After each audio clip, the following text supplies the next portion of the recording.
राधे राधे, हरे कृष्ण। आप सभी का दिन शुभ हो। आज दिनांक है 29 नवंबर, दिन है शनिवार और आज है मार्गशीर्ष मास के शुक्ल पक्ष की 9वीं तिथि, जो कि आज रात 11:15 पर समाप्त होगी। इसके बाद में 10वीं तिथि प्रारंभ होगी। आज सूर्योदय होगा सुबह 6:54 पर, सूर्यास्त होगा शाम 5:36 पर। ब्रह्म मुहूर्त सुबह 5:18 से 6:06 तक रहेगा। राहु काल सुबह 9 बजे से 10:30 बजे तक रहेगा। आइए सुनते हैं सीता नितनेम की कहानी। इस कहानी को सीता माता कहती थी और प्रभु श्री राम सुना करते थे। एक दिन श्री राम भगवान को किसी काम के लिए बाहर जाना पड़ा, तो सीता माता कहने लगी कि भगवान, मेरा तो 12 वर्ष का नितनेम है, अब आप बाहर जाएंगे तो मैं अपनी कहानी किसे सुनाऊंगी।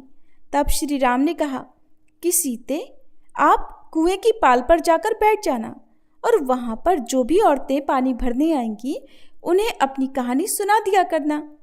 सीता माता कुएं की पाल पर जाकर बैठ गई।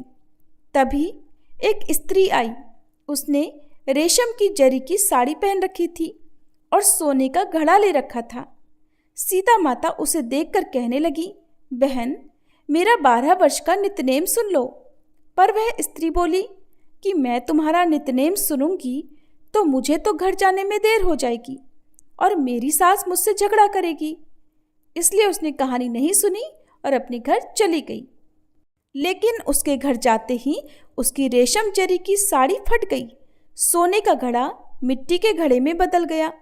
सासू ने देखा तो पूछा, अरे बहू, ये किसका दोष अपने सिर लेकर आ गई है।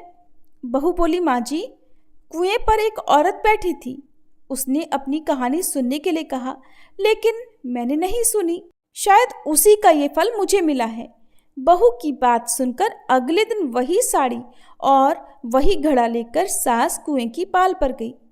सास को वहीं पर सीता माता बैठी मिली तो माता सीता ने कहा, बहन, मेरी कहानी सुन लीजिए। सासू बोली, एक बार छोड़, मैं तो 4 बार कहानी सुन लूंगी।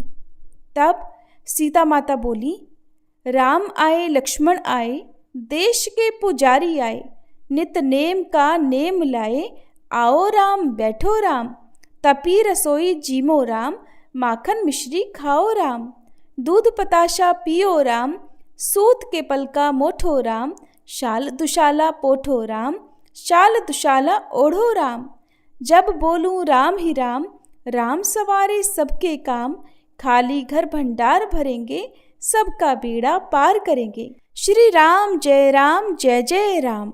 सासू बोली, बहन, कहानी तो बहुत अच्छी लगी। फिर कहानी सुनकर सासू घर चली गई और उसकी साड़ी फिर से रेशम जरी की बन गई। मिट्टी का घड़ा भी फिर वापस से सोने के घड़े में बदल गया। बहू ने देखा तो कहने लगी, सासू माँ, आपने ये सब कैसे किया। सासू बोली, बहू, तू दोष लगाकर आई थी और मैं अब दोष उतार कर आ रही हूँ। बहू ने पूछा कि माँ जी, वह कुएं वाली स्त्री कौन है।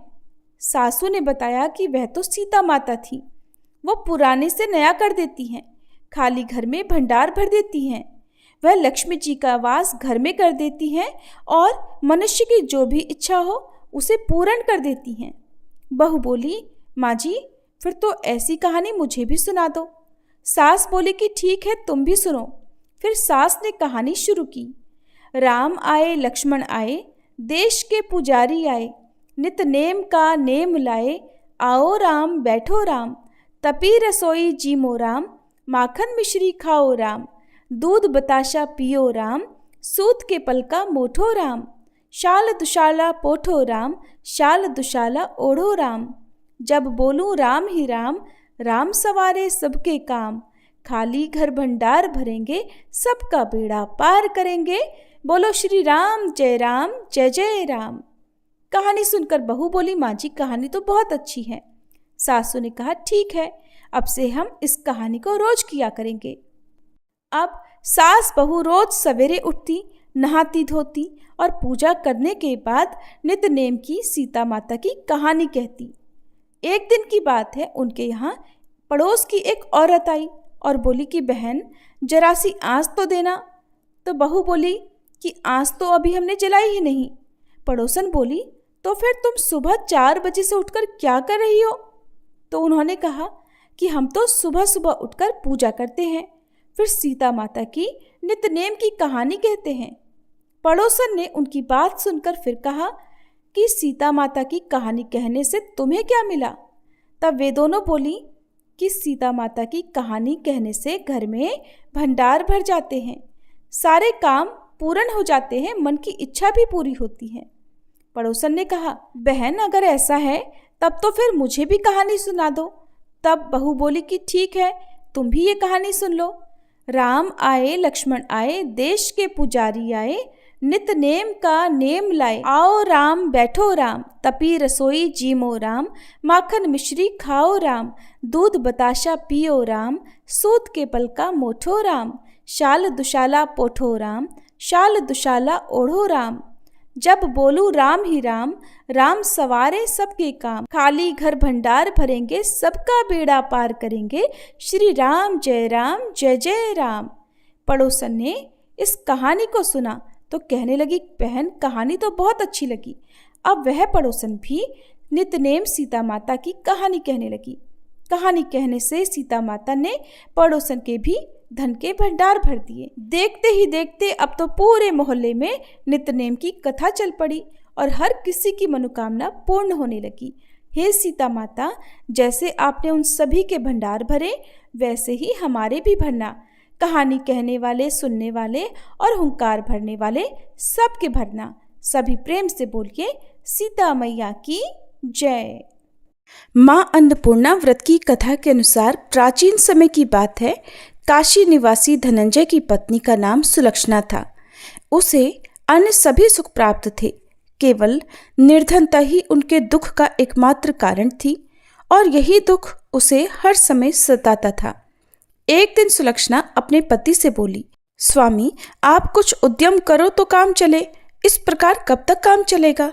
सुलक्षणा की ये बात धनंजय के मन में बैठ गई और वह उसी दिन विश्वनाथ शंकर जी को प्रसन्न करने के लिए बैठ गया और कहने लगा, हे देवाधिदेव विश्वेश्वर, मुझे पूजा पाठ कुछ भी करना नहीं आता, मैं तो केवल आपके ही भरोसे बैठा हूँ। इतनी विनती करके वह 2-3 दिन तक लगातार भूखा प्यासा बैठा रहा। ये देखकर भगवान शंकर ने उसके कान में अन्नपूर्णा अन्नपूर्णा अन्नपूर्णा इस प्रकार 3 बार कहा। ये कौन क्या कह गया? बस इसी सोच में धनंजय पड़ गया कि मंदिर से आते ब्राह्मण को देखकर वह पूछने लगा, पंडित जी अन्नपूर्णा कौन है? तब ब्राह्मण ने कहा, अरे धनंजय, तू तो अन्न छोड़कर बैठा है, इसलिए तुझे हर समय अन्न की ही बात सूझती है। जा घर जाकर अन्न ग्रहण कर। धनंजय अपने घर गया, जाकर पत्नी से सारी बात कही। तब वह बोली, नाथ चिंता मत करो, स्वयं शंकर जी ने यह मंत्र दिया है और वे स्वयं ही खुलासा भी करेंगे। आप फिर से जाकर उनकी आराधना करो। पत्नी के कहे अनुसार धनंजय फिर पहले दिन की तरह ही जाकर पूजा में बैठ गया। रात्रि में भगवान शंकर जी ने आज्ञा दी, कहा तू पूर्व दिशा में चला जा। अब धनंजय अन्नपूर्णा का नाम जपता जाता और रास्ते में फल खाता, झरनों का पानी पीता जाता। इस प्रकार कितने ही दिनों तक लगातार वह चलता रहा। वहां उसे चांदी से चमकते वन की शोभा देखने मिली, सुंदर सरोवर देखने मिला। उसके किनारे कितनी ही अप्सराएं झुंड बनाई बैठी थी। एक अप्सरा कथा कहती थी और सब माँ अन्नपूर्णा इस प्रकार बार बार कहती थी। ये अगहन मास की उजियारी रात्रि थी और आज से ही व्रत का आरंभ था। जिस शब्द की खोज करने वह निकला था, वहां उसे वही शब्द सुनने को मिला। धनंजय ने तब उनके पास जाकर धीरे से पूछा, हे देवियों, आप ये सब क्या कर रही हो? तब उन सब ने कहा, हम सब माँ अन्नपूर्णा का व्रत कर रही हैं। व्रत करने से क्या होता है और क्या ये व्रत किसी ने किया भी है? इसे कब किया जाए, कैसे किया जाए और इसकी कैसी विधि है? मुझसे भी कहो। धनंजय के कहने पर वे अप्सराएं कहने लगी, इस व्रत को कोई भी कर सकता है। 21 दिन व्रत करने के लिए 21 गांठ वाला सूत लेना। 21 दिन यदि ना कर पाएं तो 1 दिन का ही उपवास करें और ये भी ना करें तो केवल कथा सुनकर ही प्रसाद ले लें। निराहार रहकर कथा कहें। कथा सुनने वाला कोई ना मिले तो पीपल के पत्तों को रखकर सुपारी, या घृत कुमारी यानी ग्वार पाठ को वृक्ष के सामने रखकर दीपक को साक्षी बनाकर सूर्य, गाय, तुलसी या महादेव को बिना कथाएं सुनाए मुख में अन्न मत डालना।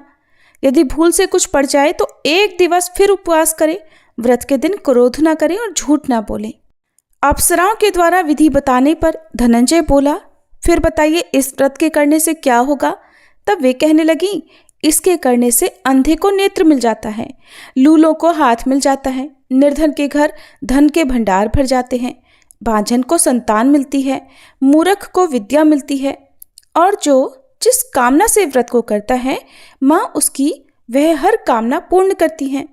धनंजय कहने लगा, बहनों, मेरे घर में भी धन नहीं है, विद्या नहीं है, कुछ भी तो नहीं है मेरे पास।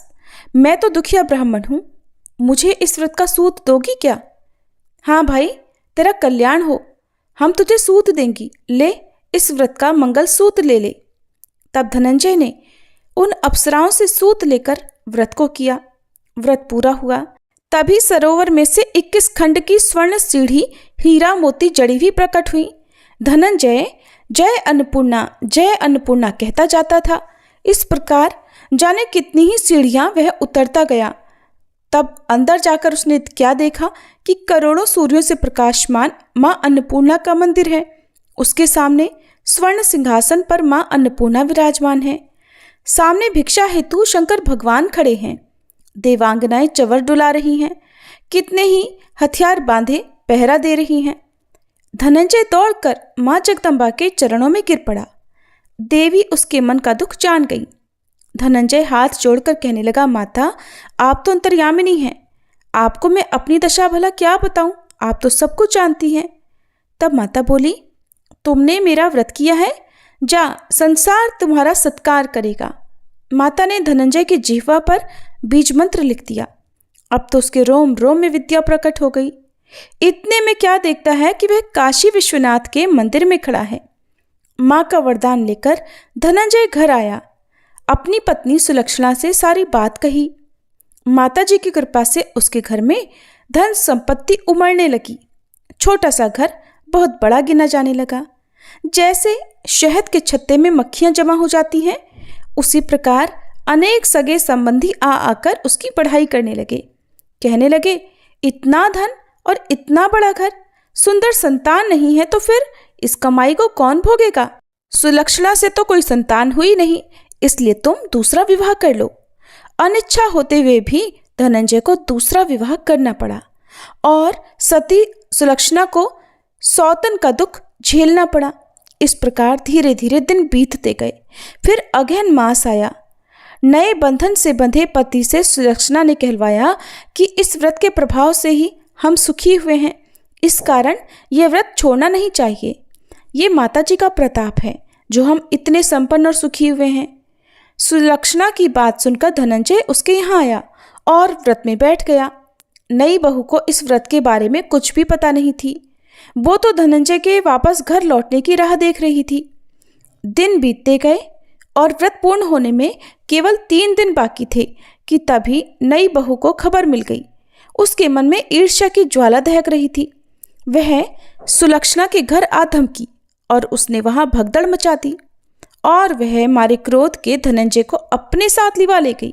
नए घर में धनंजय को थोड़ी देर के लिए निद्रा ने आ दबाया। वह गहरी नींद सो गया और ठीक उसी समय नई बहू ने उसका व्रत का सूत तोड़कर आग में फेंक दिया। अब तो माता जी का कोप जाग गया। इधर माता क्रोधित हुई और उधर उसके घर में अचानक आग लग गई। सब कुछ जलकर खाक हो गया।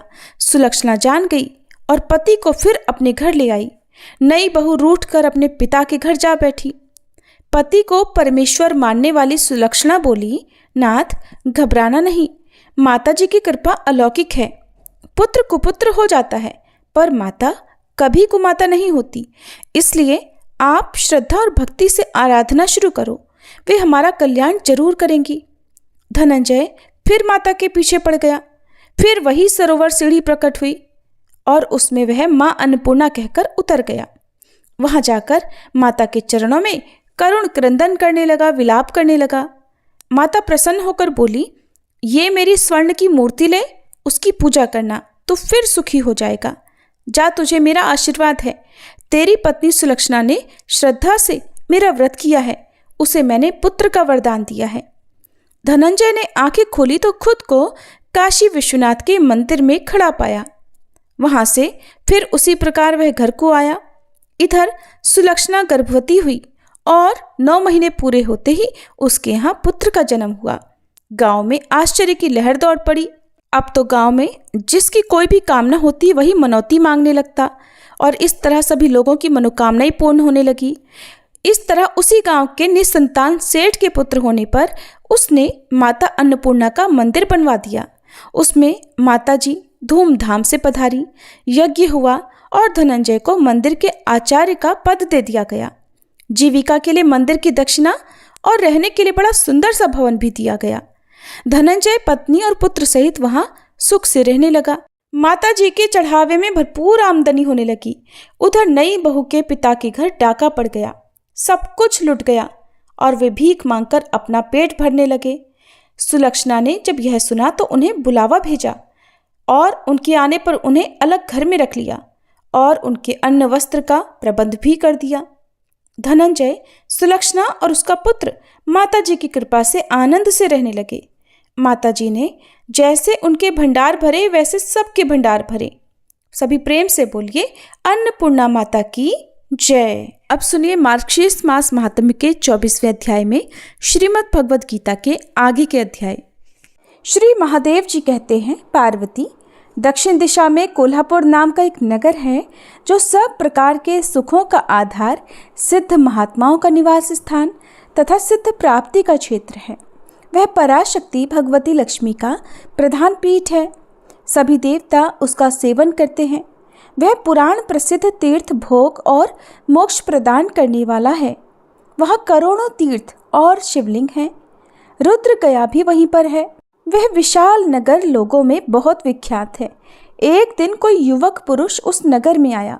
वह कहीं का राजकुमार था। उसके शरीर का रंग गोरा, नेत्र सुंदर, गर्दन शंख के समान, कंधे मोटे, छाती चौड़ी तथा भुजाएं बड़ी बड़ी थीं। नगर में प्रवेश करके सब ओर महलों की शोभा निहारता हुआ वह देवेश्वरी महालक्ष्मी के दर्शनों के लिए उत्कंठित होकर मणिकंठ तीर्थ में गया और वहां स्नान करके उसने पितरों का तर्पण किया। फिर महामाया महालक्ष्मी जी को प्रणाम करके भक्तिपूर्वक उनकी स्तुति करना आरंभ किया। वह राजकुमार बोला, जिसके हृदय में असीम दया भरी हुई है, जो समस्त कामनाओं को देती तथा अपने कटाक्ष मात्र से सारे जगत की सृष्टि, पालन और संहार करने वाली है, उस जगत माता महालक्ष्मी जी की जय हो। जिस शक्ति के सहारे उसी के आदेश अनुसार परमेष्ठी ब्रह्मा सृष्टि करते हैं, भगवान अच्युत जगत का पालन करते हैं तथा भगवान रुद्र अखिल विश्व का संहार करते हैं, उस सृष्टि, पालन और संहार की शक्ति से संपन्न भगवती पराशक्ति का मैं भजन करता हूँ। कमले, योगीजन आपके चरण कमलों का चिंतन करते हैं। कमलालये, आप अपनी स्वाभाविक सत्ता से ही हमारे समस्त इंद्रिय गोचर विषयों को जानती हो। आप ही कल्पनाओं के समूह को तथा उसका संकल्प करने वाले मन को उत्पन्न करती हो। इच्छा शक्ति, ज्ञान शक्ति और क्रिया शक्ति ये सब आपके ही रूप हैं। आप परासंवित अर्थात परम ज्ञान रूपिणी हो। आपका स्वरूप निष्कल, निर्मल, नित्य निराकार, निरंजन, अंतररहित, आतंक शून्य, आलंबहीन तथा निरामय है। देवी, आपकी महिमा का वर्णन करने में कौन समर्थ हो सकता है? जो षट चक्रों का भेदन करके अंतःकरण के 12 स्थानों में विहार करती हैं। अनाहत ध्वनि, बिंदु, नाद और कला ये जिसके स्वरूप हैं, उस माता लक्ष्मी को मैं प्रणाम करता हूँ। माते, आप अपने मुख रूपी पूर्ण चंद्रमा से प्रकट होने वाली अमृत राशि को बहाया करती हो। आप ही परा, पश्यंती, मध्यमा और वैखरी नामक वाणी हो। मैं आपको नमस्कार करता हूँ। आप जगत की रक्षा के लिए अनेक रूप धारण किया करती हो। अंबिके, आप ही ब्राह्मी, वैष्णवी तथा माहेश्वरी शक्ति हो। वाराही, महालक्ष्मी, नारसिंही, ऐन्द्री, कौमारी, चंडिका, जगत को पवित्र करने वाली लक्ष्मी, जगन माता सावित्री, चंद्रकला तथा रोहिणी भी आप ही हो। परमेश्वरी, आप भक्तों का मनोरथ पूर्ण करने के लिए कल्पलता के समान हो, मुझ पर प्रसन्न हो जाओ।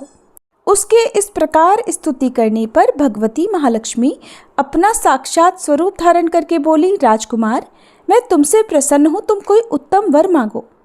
तब वह राजकुमार बोला, माँ, मेरे पिता राजा बृहद्रथ अश्वमेध नामक महान यज्ञ का अनुष्ठान कर रहे थे।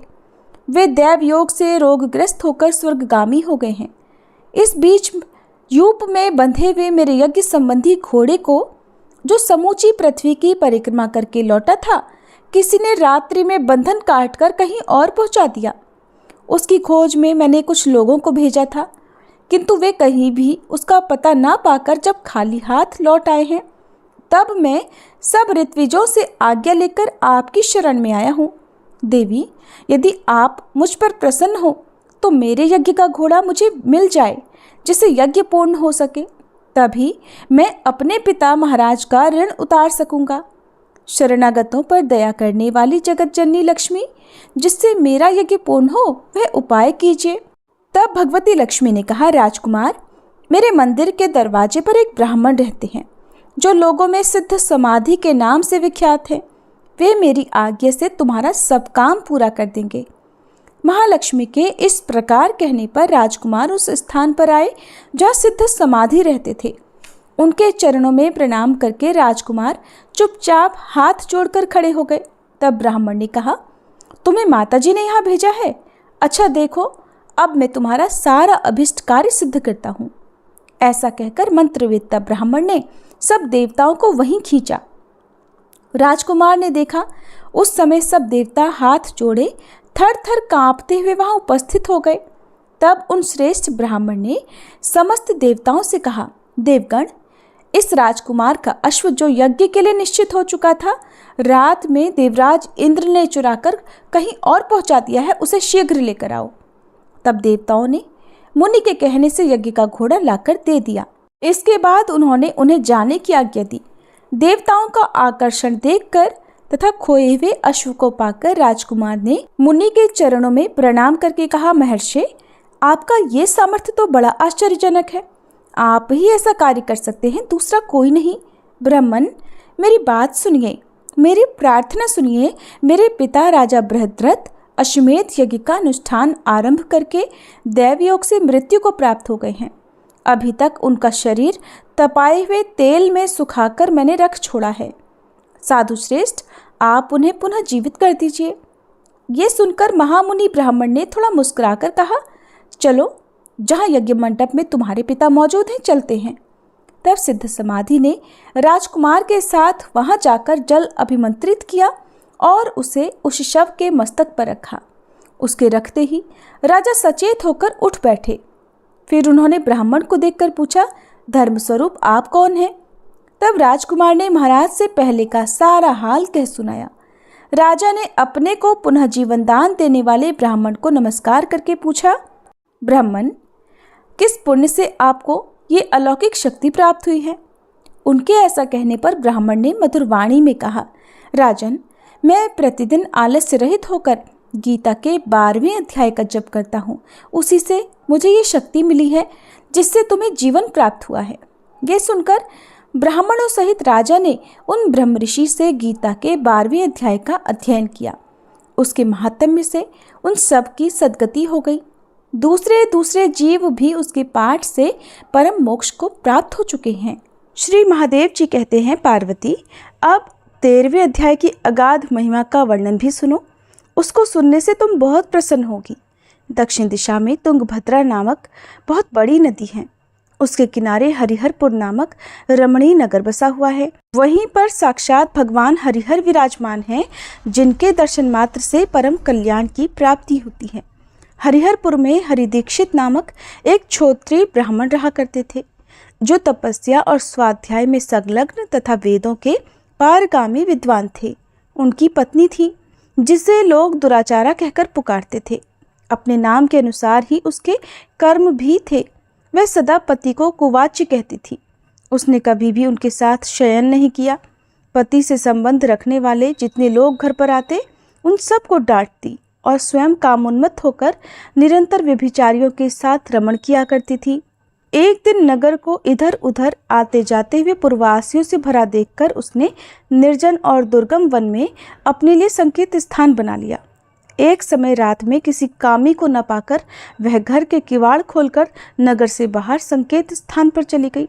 उस समय उसका चित्त काम से मोहित हो रहा था। वह एक एक कुंज में और हर वृक्ष के नीचे जा जाकर किसी प्रेतम की खोज करने लगी, किंतु उन सभी जगह पर उसका परिश्रम व्यर्थ गया। उसे प्रेतम का दर्शन नहीं हुआ। तब वह उस वन में घूम घूम कर तरह तरह की बातें कहकर विलाप करने लगी। चारों दिशाओं में घूम घूम कर वियोग जनित विलाप करती हुई उस स्त्री की आवाज सुनकर कोई सोया हुआ बाघ जाग उठा और उछलकर उस जगह पर जा पहुंचा जहां वह रो रही थी। उधर वह भी उसे आते देखकर किसी प्रेमी की आशंका से उसके सामने खड़ी होने के लिए ओट से बाहर निकल पड़ी। उसी समय व्याघ्र ने आकर उसे नख रूपी बाणों के प्रहार से धरती पर गिरा दिया। इस अवस्था में भी वह कठोर वाणी में चिल्लाती हुई पूछ बैठी, अरे बाघ, तू किस लिए मुझे यहाँ मारने को आया है? पहले इन सब बातों को बता, फिर मुझे मारना। उसकी ये बात सुनकर प्रचंड पराक्रमी व्याघ्र क्षण भर के लिए उसे अपना भोजन बनाने से रुक गया और हंसता हुआ सा बोला, दक्षिण देश में मलापहा नामक एक नदी है। उसके तट पर मुनिपर्णा नगरी बसी हुई है। वहाँ पंचलिंग नाम से प्रसिद्ध साक्षात भगवान शंकर निवास करते हैं। उसी नगरी में मैं ब्राह्मण कुमार होकर रहता था। नदी के किनारे अकेला बैठा रहता और जो यज्ञ के अधिकारी नहीं हैं उन लोगों से भी यज्ञ कराकर उनका अन्न खाया करता था। इतना ही नहीं, धन के लालच से मैं सदा अपने वेद पाठ के फल को भी बेचा करता था। मेरा लोभ यहाँ तक बढ़ गया था कि अन्य भिक्षुकों को गालियाँ देकर वहाँ से हटा देता और स्वयं दूसरों का नहीं देने योग्य धन भी बिना दिए ही हमेशा ले लिया करता था। ऋण लेने के बहाने मैं सब लोगों को छला करता था। इसके बाद कुछ समय बीतने पर मैं बूढ़ा हुआ। मेरे बाल सफ़ेद हो गए, आँखों से कुछ दिखाई नहीं देता था और मुँह के सारे दांत भी गिर गए। इतने पर भी मेरी दान लेने की आदत नहीं छूटी।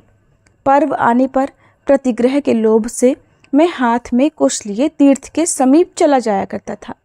इसके बाद जब मेरे सारे अंग शिथिल हो गए, सभी अंगों ने काम करना बंद कर दिया, तब एक बार मैं कुछ धूर्त ब्राह्मणों के घर पर मांगने खाने के लिए चला गया। उसी समय मेरे पैर में कुत्ते ने काट लिया और तब मैं मूर्छित होकर क्षण भर में ही धरती पर गिर पड़ा। मेरे प्राण निकल गए। उसके बाद मैं इसी व्याघ्र योनि में उत्पन्न हुआ। तब से इस दुर्गम वन में रहता हूँ और अपने पूर्व पापों को याद करके कभी धर्मिष्ठ महात्मा, यति, साधु पुरुष तथा सती स्त्रियों को मैं कभी नहीं खाता। पापी, दुराचारी तथा कुलटा स्त्रियों को ही मैं अपना भोजन बनाता हूँ। इसलिए कुलटा होने के कारण तू अवश्य ही मेरा भोजन बनेगी। ऐसा कहकर वह अपने कठोर नखों से उसके शरीर के टुकड़े टुकड़े करके खा गया। इसके बाद यमराज के दूत उस पापिनी को संयमनीपुरी में ले गए। वहाँ यमराज की आज्ञा से उन्होंने अनेकों बार उसे विष्ठा, मूत्र और रक्त से भरे हुए भयानक कुंडों में गिराया। करोड़ों कल्पों तक उसमें रखने के बाद उसे वहाँ से ले जाकर 100 मनवंतरों तक रौरव नरक में रखा। फिर चारों ओर मुंह करके दीन भाव से रोती हुई उस पापिनी को वहाँ से खींचकर दहानन नामक नरक में गिराया। उस समय उसके केश खुले हुए थे और शरीर भयानक दिखाई देता था। इस प्रकार घोर नरक यातना भोग चुकने पर वह महापापिनी इस लोक में आकर चांडाल योनि में उत्पन्न हुई। चांडाल के घर में भी प्रतिदिन बढ़ती हुई वह पूर्व जन्म के अभ्यास से पूर्वरत पापों में प्रवृत्त रही। फिर उसे कोढ़ आदि राज्यक्षमा रोग हो गया, नेत्रों में पीड़ा होने लगी। फिर कुछ समय के बाद वह पुनः अपने निवास स्थान को गई जहाँ भगवान शिव के अंतःपुर की स्वामिनी जंभका देवी विराजमान हैं। वहाँ उसने वासुदेव नामक एक पवित्र ब्राह्मण का दर्शन किया जो निरंतर गीता के 13वें अध्याय का पाठ करते थे। उनके मुख से गीता का पाठ सुनते ही वह चांडाल शरीर से मुक्त हो गई और दिव्य देह धारण करके स्वर्गलोक में चली गई। भगवत गीता महात्म्य का 13वां अध्याय समाप्त हुआ। श्री महादेव जी कहते हैं, पार्वती, अब मैं भवबंधन से छुटकारा पाने के साधनभूत 14वें अध्याय का महात्म्य बतलाता हूँ। तुम ध्यान देकर सुनो। सिंघल द्वीप में विक्रम बेताल नामक एक राजा थे जो सिंह के समान पराक्रमी और कलाओं के भंडार थे। एक दिन वे शिकार खेलने के लिए उत्सुक होकर राजकुमारों सहित 2 कुतियों को साथ लेकर वन में गए। वहां पहुंचने पर उन्होंने तेज गति से भागते हुए खरगोश के पीछे अपनी एक कुतिया छोड़ दी। उस समय सब प्राणियों के देखते देखते खरगोश इस प्रकार भागने लगा मानो कहीं उड़ गया हो। दौड़ते दौड़ते बहुत थक जाने के कारण वह एक बड़ी खंदक में गिर पड़ा। गिरने पर भी वह कुतिया के हाथ नहीं आया और उस स्थान पर जा पहुंचा जहां का वातावरण बहुत ही शांत था।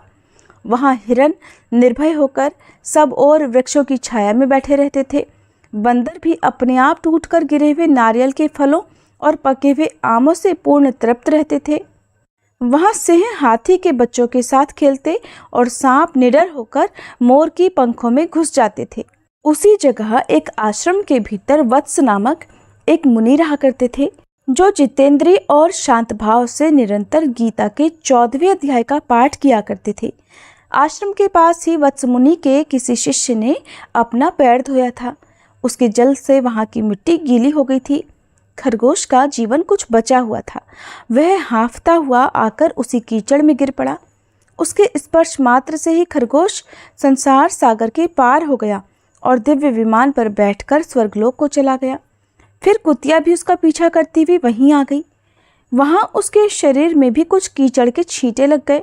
फिर भूख प्यास की पीड़ा से रहित होकर कुतिया का रूप त्याग कर उसने दिव्यांगना का रमणीय रूप धारण कर लिया और गंधर्वों से सुशोभित दिव्य विमान पर आरूढ़ होकर वह भी स्वर्गलोक को चली गई। ये देखकर मुनि के मेधावी शिष्य स्वकंधर हंसने लगे। उन दोनों के पूर्व जन्म के वैर का कारण सोचकर उन्हें बड़ा आश्चर्य हुआ था। उस समय राजा के नेत्र भी आश्चर्य से चकित हो गए। उन्होंने बड़ी भक्ति के साथ प्रणाम करके पूछा, विप्रवर, ये नीच योनि में पड़े हुए दोनों प्राणी कुतिया और खरगोश ज्ञानहीन होते हुए भी जो स्वर्ग में चले गए, इसका क्या कारण है? इसकी कथा सुनाइए। शिष्य ने कहा, भूपाल, इस वन में वत्स नामक ब्राह्मण रहते हैं। वे बड़े जितेंद्रिय महात्मा हैं। गीता के 14वें अध्याय का सदा जप किया करते हैं। मैं उन्हीं का शिष्य हूँ। मैंने भी ब्रह्म विद्या में विशेषज्ञता प्राप्त की है। गुरुजी की ही तरह मैं भी 14वें अध्याय का प्रतिदिन जप करता हूँ। मेरे पैर धोने के जल में लौटने के कारण ये खरगोश कुतिया के साथ ही स्वर्गलोक को प्राप्त हुआ है। और अब मैं अपने हंसने का कारण भी बतलाता हूँ। महाराष्ट्र में प्रत्युदक नामक महान नगर है। वहाँ केशव नाम का एक ब्राह्मण रहता था जो कपटी मनुष्य में अग्रगण्य था। उसकी पत्नी का नाम विलोभना था। वह स्वच्छंद विहार करने वाली थी। इससे क्रोध में आकर जन्म भर के वैर को याद करके ब्राह्मण ने अपनी पत्नी का वध कर डाला और उसी पाप से उसको खरगोश की योनि में जन्म मिला। ब्राह्मणी भी अपने पाप के कारण कुतिया हुई। श्री महादेव जी कहते हैं, देवी, ये सारी कथा सुनकर श्रद्धालु राजा ने गीता के 14वें अध्याय का पाठ आरंभ कर दिया। इससे उन्हें परम गति की प्राप्ति हुई। ये था भगवद गीता महात्म्य का 14वां अध्याय। अब सुनिए श्री कृष्ण चालीसा पाठ। बंशी शोभित कर मधुर नील जलद तन श्याम, अरुण अधर जनु बिंबा फल नयन कमल अभिराम, पूर्ण इंद्र अरविंद मुख पीतांबर शुभ साज, जय मन मोहन मदन छवि कृष्ण चंद्र महाराज। जय यदुनंदन जय जगवंदन, जय वसुदेव देवकी नंदन, जय यशोदासुत नंद दुलारे, जय प्रभु भक्तन के धृग तारे, जय नट नागर नाग नथैया, कृष्ण कन्हैया धेनु चरैया, पुनि नख पर प्रभु गिरिवर धारो, आओ दीनन कष्ट निवारो, वंशी मधुर अधर धरि तेरी, होवे पूर्ण मनोरथ मेरो, आओ हरि पुनि माखन चाखो, आज लाज भारत की राखो, गोल कपोल चिबुक अरुणारे, मृदु मुस्कान मोहिनी डारे। रंजित राजीव नयन विशाला, मोर मुकुट वैजयंती माला। कुंडल श्रवण पीत पट आछे, कटी किंकणिका छन काछे। नील जलज सुंदर तन सोहे, छवि लखि सुर नर मुनि मन मोहे। मस्तक तिलक अलक घुंघराले, आओ कृष्ण बांसुरी वाले। करी पय पान पूत नहीं तार्यो, अका बका कागा सुर मार्यो। मधुवन जलत अग्नि जब ज्वाला, भय शीतल लखि तहि नंद लाला। सुरपति जब ब्रज चढ़ियो रिसाई, मसूर धार वारी वर्षाई। लगत लगत ब्रज चहन बहायो, गोवर्धन नख धारी बचायो। लखि यशोदा मन भ्रम अधिकाई, मुख मह 14 भुवन दिखाई। दुष्ट कंस अति उधम मचायो, कोटि कमल जब फूल मंगायो। नाथी काली यही तब तुम लीन्हे, चरण चिन्ह दे निर्भय कीन्हे। करी गोपिन संग रास विलासा, सबकी पूरन करी अभिलाषा। केतिक मह असुर संग हार्यो, कंस ही केस पकड़ दे मार्यो। मात पिता की बंदी छुड़ाई, उगर सेन कह राज दिलाई। मही से मृतक 6 सुत लायो, मातु देव की शोक मिटायो। भौमासुर मुर दैत्य संहारो, लाए 18 सहस कुमारो। दे भी नहीं तृण चीर संहारा, जरा सिंधु राक्षस कह मारा। असुर बकासुर आदिक मार्यो, भक्तन के तब कष्ट निवार्यो।